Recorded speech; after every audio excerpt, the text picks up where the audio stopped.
Great, so it's a little tough being the last group of the day, because I think if you're like me, I feel like my brain's at capacity. I've been so overwhelmed by so many excellent organizations, and we're really tired. I'm sure you are too. So please bear with us. We're going to just give you some highlights of our program. And so my name is Roxanne. I'm the Artistic Director for Indefinite Arts, and I have with me Julie Ridley, and she's our studio team leader. So Julie's going to give you some highlights of our program, and I'm going to speak to you then a little bit more about our focus for this presentation, which is the tools that we help our artists to pursue professional development. And both our artists, Matthew and Amber, have gone through this process of writing artist statements and curating art shows, and so they're going to speak to you a little bit more later about that experience. Okay. Oh, great. So Indefinite Arts is actually celebrating our 40th year anniversary in April. So we've been around quite a long time. And this is just a picture of our facility that we recently renovated. We're a non-profit organization that's funded by the Alberta government, persons with developmental disabilities. And we're a fine arts studio rather than a disability service provider, so all we do is provide an art program, which is not, it's pretty big, it's not just all, but our facility includes a multimedia studio and 2 art galleries. Our studio space is a renovated community center in the southeast of Calgary. We have 2 floors there. We have a fully accessible, height adjustable tables and wheelchair ramps. We have lowered sinks so people in chairs can use the sinks as well. Our instructional space has a variety of disciplines. We do fused glass, ceramics, pottery, drawing, painting of course, and a lot of textiles.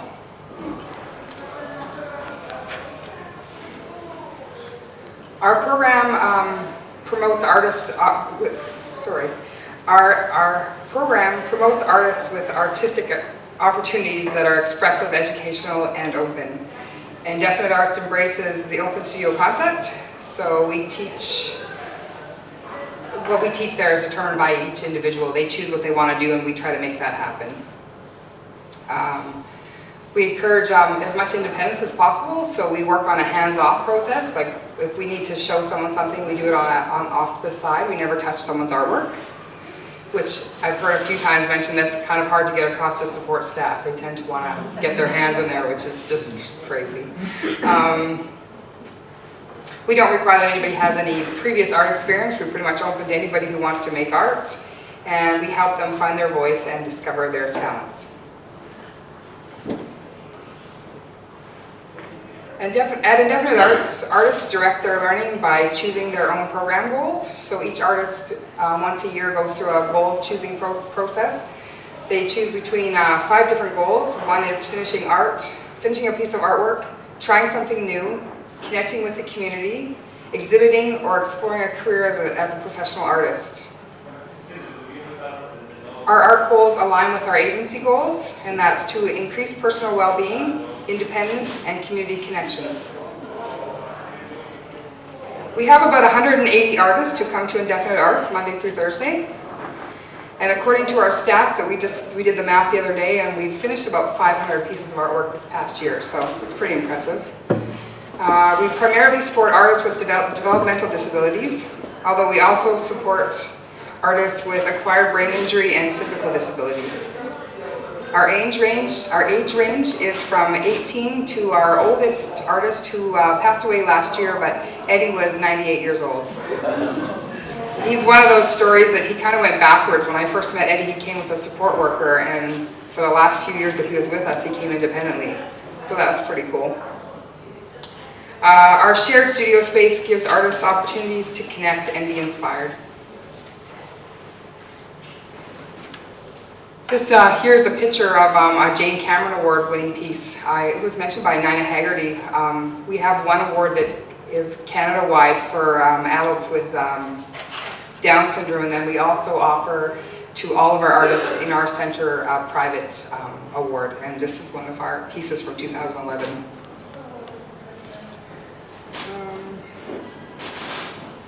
Our studio experience is designed to be educational, so we offer classes to artists once or twice a week. At this point, they can come for 1 2-hour class or 2 2-hour classes. We help the artists try new things or build on existing skills. And our instructors help artists to learn about art by experiencing, going to gallery visits, and having social events. We have 5 studio instructors who work with us full-time in class, and they are all practicing artists themselves. The instructors each specialize in one specific area, but we try to cross-train everybody so we can all work together. We're available for individual instruction as well as group or collaboration. Our instructors support class sizes of roughly about 30 students. We work on a ratio of about 6.5 to 1, but it's hard to split a person in half, so sometimes we have 7, sometimes we have 6. This is just a picture here of one of our fuse glass projects. And we feel that even though we have a large amount of artists, we still produce some pretty high quality work. We also try to offer residencies in our program. So we bring in someone about twice a year from the community who can teach us a new skill. And we offer that to everyone at no cost so that it hopefully encourages people to try. And it also teaches the staff new things so we can continue on those skills. It also helps connect our artists with other artists, professional artists in the community.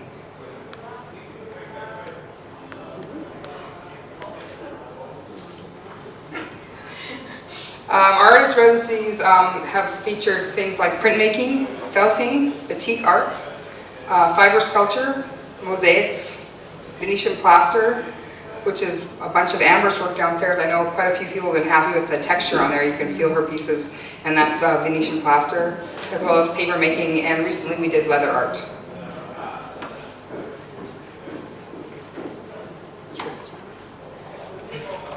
Success of all these programs is built on an open relationship with our community. We rely heavily on our volunteers who work in the classroom and at special events. And we rely on our partnerships with groups like Project Stability. We're hoping to make a connection with Australia. That would be really cool. And also we've connected with some bigger businesses in our city.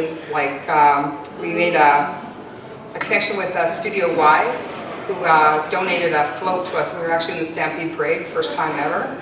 So people around the world quite often know about the Stampede Parade. That was a big deal for us. So we're making connections. All right, so that was our studio program, and as I mentioned, I'm going to talk a little bit about how we get out of the studio and into the community and how we help our artists to develop careers. So these next couple slides talk about our exhibition program, which is something that I'm very passionate about. I think everyone at Indefinite Arts tends to wear multiple hats, but as artistic director, I am also the exhibitions coordinator. So I plan all of our shows, and this is really something that I love and that I think our artists benefit a lot from. So annually, Indefinite Arts presents between 20 to 30 exhibits in the community, and we have 2 in-house galleries where we do between 15 to 20 shows in-house. And we've estimated, we ask galleries for feedback, how many people come through your space, and we think that in a year we probably reach about 200,000, which for us is pretty incredible. So our exhibits really encourage our artists to be thinking about professional development all the time. They have to think about things like, how best can I present my work? Is it important to title my work? Do I want to sell my work? How would I market it? And so that's very helpful for their learning. These slides are about our bigger gallery. It's in our lower level, and it's just finished renovations last summer. We call it the Optimist Gallery. And in this space we program between 5 to 10 shows annually, typically by our member population, our artists. Often it will be if we have a show in the community that maybe our artists don't have the chance to travel to, then we'll reinstall the show in the same configuration in our gallery, and they get the experience of what the show would have looked like. But we also program in this space work from borrowed organizations. So when we don't have chances to go out and to see galleries, we might invite an artist to come and install their work here so that our artists can meet them and see their work. And this space is available for rental. We have a lot of community groups who come here to hold special events or workshops or maybe their own exhibitions. So it can be a great way for us to get exposure for our artists because people who are coming in to host an event have this great backdrop of our artists' work. And our second exhibit space is much smaller. We call it the Art Box, and it's on our main level where our studio is. It's right by the front door, so it's probably the best exposure for our artists because anyone coming in the door, bus drivers, visitors, volunteers, everyone walks past this space. So we program in here monthly shows where we rotate the work every month, and typically it's more exploratory. It's about project-based work. So when Julie mentioned that we offer residencies, that kind of work ends up in here, or if we're having an artist trying out some work before it's ready to go into the community, we might show it in the art box first. And so one of the things that I'm going to highlight for you, we've been developing solo shows in the art box, and this is a big area of professional development. And Amber's going to talk to you a little bit, very quickly, about a show that she developed here. But this program, these solo shows, kind of grew out of a relationship with practicum students, where we brought in students who would work one-to-one with our artists, and they would work to write artist statements. So an artist statement is sort of built in our world through conversations between a staff or a student and the artist. And we're developing, you can see it says there's kind of a My Artist Statement image there. That's a tool that we're working on right now, and we've used it for a number of years, but we keep kind of fine-tuning it and making it better. And this is its most current version, and I have copies of this if you'd like to see it later. You're welcome to take a copy with you, but this is a tool that we use to sort of help our artists to find their words and get their words out. So when a student or a staff is going through some of these questions, we always ask that they record our artists' responses, verbatim, directly as they come out of their mouth, because it's important to us that we capture our artists' words and it's not our own interpretation. So we're actually, there's lots of, it sounds like maybe more fun out there. You should all go out there. So this tool, we're in the process of sort of finishing it and sending it off to a place for some plain language interpretation. We do our best, but I think other folks could do it better and make sure the language is very simple so that our artists really can use it themselves, can read it and work through it themselves. But yeah, again, please ask me if you'd like to see a copy of this. It's a draft, but we'd love for you to benefit from that. And so far in this art box artist statement situation, we've had 6 artists who've worked one-to-one with a student and gone through the process of writing an artist statement and curating their own solo show. So our artist statements, this process is built through sort of 4 stages. We have 4 meetings between the staff and the artist. And the first stage is to do some open brainstorming. So it's, what am I passionate about? What ideas, what words come first to my mind when I see my artwork? And we do a lot of creative brainstorming.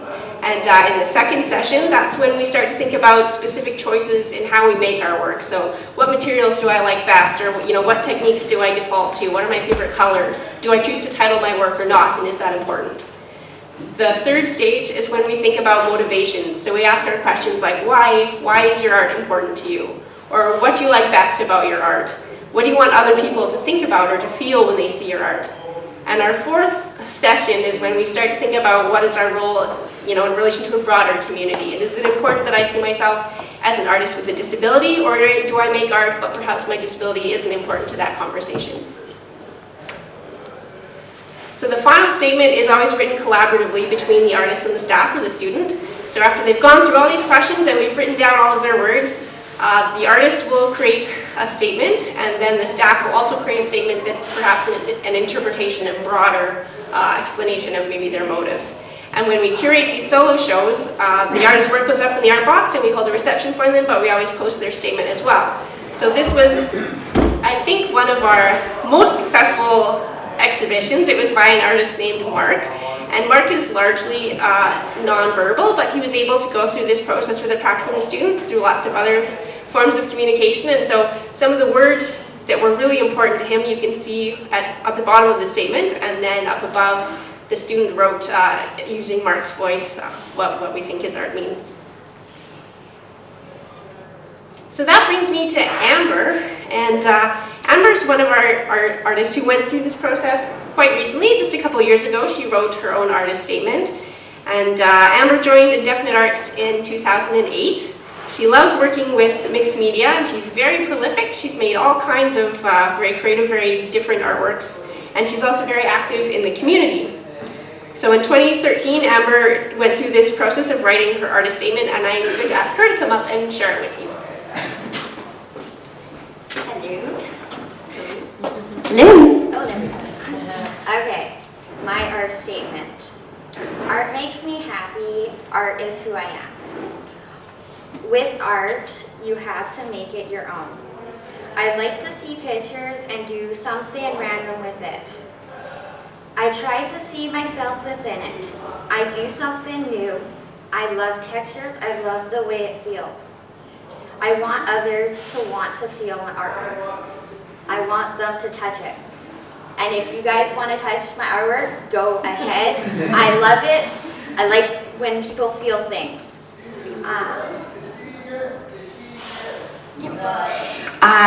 When I make my art, I want it to make people happy. I want to inspire them and leave an impression. This is one of the reasons why I use bright colors and make my artwork large. I want it to pop and draw attention. Art is random. No matter how you feel, you can always express yourself through art.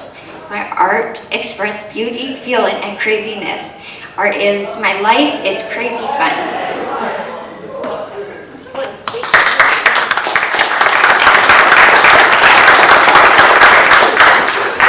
So as I mentioned, Amber also, after writing the statement, went through the process of building her own art show. So we didn't put the show up for her. Amber designed it all herself, and so she's going to talk a little bit about that learning. In the summertime of 2013, I planned my own art show at Indefinite Art Box. I worked for a month with a student from Ambrose University to decide what art to use and where to put it. To make a show, I had to think about what story I want my art to tell. I want my show to share how my art has changed over the years at Indefinite Arts. To design my show, I used a map of the gallery and placed pictures of all of my art pieces where I wanted them to go. I decided to hang my early paintings together on one wall. These paintings were all about bright colors and crazy patterns. They show how my artwork became more detailed and more expressive over time. On the other wall, I hang all of my 3D and mixed media artwork. These pieces are made from painting, pottery, beads, and other materials. Some of them took me over a year to finish. Each piece had lots of textures. Some pieces are also made by putting more than one canvas together. This show really popped with all of the textures, patterns, colors. I named the show Amber's Exciting Art Adventure, Pop. Creating my own art show taught me how to think about my art differently. I had to think about what I want my art to say and why I made it. I think this has made me a better artist because now I know what my art means to me and other people.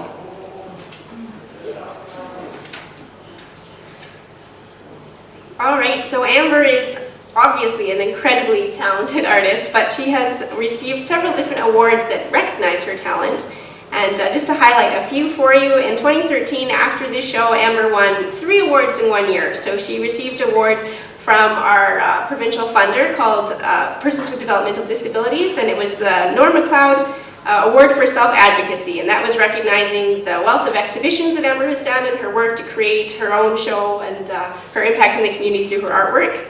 Also that year, Amber won the Jane Cameron Award that Julie has mentioned, so that's when we recognize who we feel is the best artist, the best artwork representing our society that year. And right at the close of 2013, we nominated Amber for something Calgary We Celebrate the International Day of Persons with Disabilities. We have a big festival downtown, and usually it includes a number of artist showcases. So we nominated Amber to be an artist showcase at that event. And while she was there, she won that civic award as well for artistic impact in her community. So as part of that application process to nominate Amber to be there, we helped her to build on her artist statement and to write sort of a larger statement that would encompass her artwork, but also her sort of citizenship and her role in the community. And she's going to share that final statement. Okay, this is my bio. Art is my life, it's everything to me. When I do art, nothing else matters. It's what I do, it's who I am. I've been an artist at Indefinite Arts for 7 years, and in the time I've learned how to put textures and colors together, and how to do stuff in clay. I like to make multimedia and 3D effects. I had my first solo show in 2013, and it was really cool. A lot of people came. It's nice to just see your artwork out. And it's nice that you can share it with other people. I like to see people happy. I hope they're excited to see my artwork. I like to draw people in with different colors so they can see the excitement that art brings to me. Winning the Jane Cameron Award was very exciting. It was nice to see that I've been making art for so long, and now I have something to show for how much art I've done and how much I've grown over the years. I had a dream of having my own studio, having a nice show and selling my artwork. Outside of art, I've been dancing with a studio for many years. Before I did Latin dance, and now I do West Coast swing. I won a lot of medals for my dancing, and I've performed in lots of places. It's the same for me as art, except I dance with no one with disabilities. When I'm dancing, I feel like I'm included with those people. I also do a lot of Special Olympics because I have been busy and trying new things. I do everything. I bowl, I do rhythm gymnastics, and I figure skate. And I've only done rhythm gymnastics for a year, and I was excited to make nationals in 2013 in Vancouver.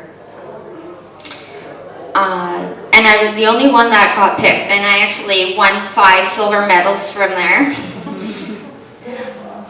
Last of all, I'm in a business with my dad called Bubba Louie's Burgers. It's a food truck, and I do all the cooking. I work every day from 7 to 2, except in the winters.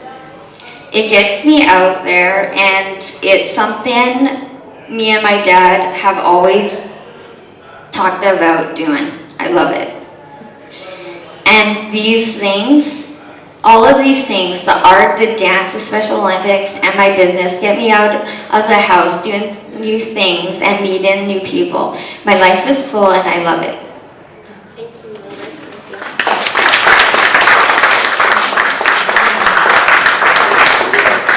So we are very proud of Amber. We think Amber really exemplifies the diversity of talents that people with disabilities are capable of. She's obviously a fantastic artist, but as she says, a dancer, a gymnast, an athlete, a business owner. She's just a wonderful individual. And I think Amber's artistic growth through doing her artist statement, to designing her own art show, to writing a larger biographical statement really speaks to this sort of evolution of professional development that we hold very dear in our agency and that we would like to see happen with more of our artists with disabilities. So this last slide, the last time I will speak about Amber in this presentation, this is one of the recent group shows that Amber was a part of. And I put this up here just to mention to you that Amber has exhibited her art in over 40 art exhibitions in her short career with us. So since 2008, 40 art shows, and we're very proud of her for that. Okay, so that was exhibitions in our space, but we also do a number of exhibitions outside of our building. We do plan shows locally, regionally, nationally, and here we are in Scotland, so internationally. And these shows tend to range in scale. Sometimes they're partnerships with things like libraries or cafes. We have a number of ongoing partnerships where we'll just rotate artwork through every couple of months, and those are very valuable to us. But we really love to program larger shows where we apply competitively to traditional gallery spaces, and sometimes that's a group show of indefinite arts artists, or maybe we're part of a larger group show and these are artists who don't necessarily have disabilities. So we again encourage our artists to work competitively, to send their work. Generally, in our experience, a lot of our artists send work across Canada, a few forays into the United States, and really excited now to be sending work here in Scotland, getting into that international market. And I think international shows like this help to make our community feel closer together. I feel like there are a lot of distances between Canada, between us and a lot of you, and these kinds of events make our world feel a little smaller and make those connections stronger, so we're glad to be here. There's a quote on this slide that I really like. One of our artists said, "Art shows bring people together so you can learn from each other." And I think that's kind of why we're all here. So this is going to bring me into Matthew, and I'm going to talk just quickly about a Disability International Art project that Matthew was a part of. This was a project from 2010, and it was initiated by VSA, which is a group in the States in Washington. But they sent out a call asking for artists from around the world to respond to the question, what is disability? And the goal, as with this event, was to bring people together and to build an awareness of what disability means in our different communities. But Indefinite Arts sent several pieces of artwork, and Matthew was one of the artists who contributed. So I'm going to ask Matthew to come up, and he's going to read, this is his artwork, but he also wrote some information about what he thought that meant, so he's going to share that with you.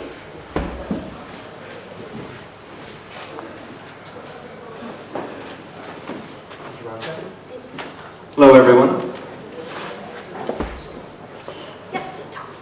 So, yes, for what is disability, my postcard says, when I see my disability, I used to look at it as a burden, but now I see it as a means of looking at things differently and a new form of expression. I no longer consider a disability to be a hindrance for me or anyone, but instead a different outlook of the world through a beautiful mind. As I think about this project, it was interesting to see all of these other people who were like me, and really tried to get out there and express how they feel and how they handle everyday life. It was great to see myself and hear my role be expressed with other people. I think projects like this help to bring awareness to people about the facts that even though we have challenges, we are just as capable to contribute to society as anyone else, regardless of any disability. It meant a great deal for me to be that voice of awareness.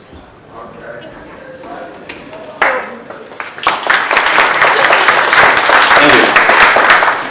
So often Matthew's art and his career have been connected with these kind of ideas of advocacy and community building. And I think Matt is perhaps one of the best examples from our studio of how artists with disabilities can be advocates through their artwork. So Matt, like Amber, first joined us in 2008, and he's a painter, he's an illustrator, and a graphic artist. And he joined us in 2008. By 2009, Matt participated in his first solo show, so he works very quickly, and that was really exciting for all of us. And later that same year, we helped Matthew to put together a portfolio and to apply to the Alberta College of Art and Design, where we come from, that's kind of the big post-secondary art institute. And so Matt's been there, and he's working towards his Bachelor of Fine Arts, and we're very excited to have him pursuing a degree, but still making work in our studios. I think Matt has kind of a special role in our community because he shows, it's a great mentor position, you know, he can work with our artists and bring back his learnings from college, and he gives an example of what our artists can be working towards. We have a number of people who will come to Matt and ask him, you know, what is it like at ACAD, and how did you get in there, and you know, I want to follow in your footsteps, so that's great for us. And as a result of his time in college, Matt worked actually a number of summers at Indefinite Arts as a teacher. So we hire a summer student every year, and it was exciting for our artists to see Matt go from being a member, a studio member, to coming back in the summer and now being an instructor. All right, so several years ago, we helped Matt to write sort of a self-biography that talked a little bit about his art journey, and he's going to share that with you.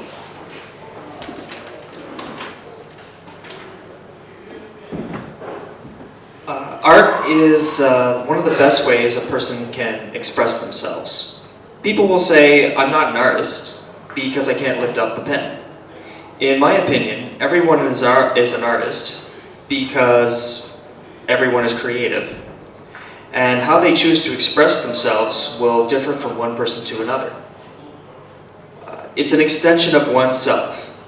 I'm proud to be an artist at Indefinite Arts, where not only I can be myself, but also get the chance to finally express and show off my artistic talents to society. When I joined Indefinite Arts in 2008, I had a lot of good guidance and advice. This changed me into becoming more open-minded, not only in my skill set, but also in life in general. Indefinite Arts helped me to take responsibility in teaching and helping others. Teaching has definitely been helpful to me. In 2010, I was a summer instructor at Indefinite Arts. The idea of teaching others built a level of confidence and responsibility within me that I previously didn't have. Teaching at IDAS gave me the skill sets, and abilities and responsibilities that I thought I didn't have. Oh, sorry, reading the wrong line. Responsibilities that I thought I could never achieve. There we go. I feel more confident to take things on, and I feel more confident in my abilities to pass my skills and knowledge on to other people. This is important because you need to have that security and confidence in yourself in order to teach others. Now I want to share with others everything that I've learned.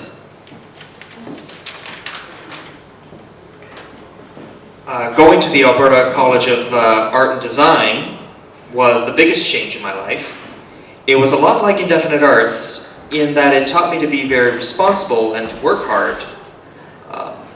Who I was changed drastically because of my time at ACAD. It taught me how to build relationships, how to work with different people and different personalities.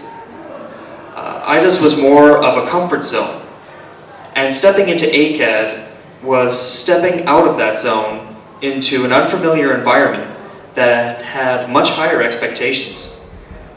The fact that I met those expectations made me believe that I could tackle anything that comes my way. I don't let my disability hinder my achievements in any way, and I don't stop myself from achieving anything that I want in life. So for Matt, obviously art is a passion, but it's also building towards a career, and this is a direction that we're hoping to take with more of our artists. So right now there's a big push in Canada towards employment opportunities for artists with developmental disabilities, or for adults with developmental disabilities. And I'd be curious to learn if that's similar in the countries that you hail from, but it's been a struggle to sort of validate that art is an appropriate career choice. There's a big push to find employment. And so our answer to that call is to give artists like Matt the tools and the understanding of their practice and how they can apply it in the community and how it can be a viable career. So this is an old example of some of the tools that we would design for our artists. When Matt first started, we put this together for him, and it was a brochure, so it had his condensed CV on the back and his artist statement inside, some pictures of his work. But this is a tool that he could take when he wanted to talk to a gallery or a collector and go out and say, you know, hey, I have some great artwork, can we talk about it? Can I tell you about myself? But this is a bit more of what our more recent marketing looks like. So we went digital. We have a number of our artists supported through our website where it has information about themselves, examples of their artwork, and ways to connect with them that way. We equip our artists with business cards, so again, they can go out and make those connections in the community independently. They don't need myself to facilitate for them. Matt can go out and talk to people and say, here's my business card, check out my website. We make a number of promotional print materials, so you may have noticed, or you might see tonight downstairs in our gallery space, we have little postcards that have reproductions of our artists' work and information about them on the back. And we help artists like Matt and Amber to develop portfolios so they have nice looking books that they can take around and share examples of their artwork. So I guess that brings us, this is our last slide, and that brings us to why we're here in Scotland. I think this is the next step in where we see our artists' professional development going. So I asked Matt to reflect a little bit on what he felt his goals or his outcomes would be from coming here.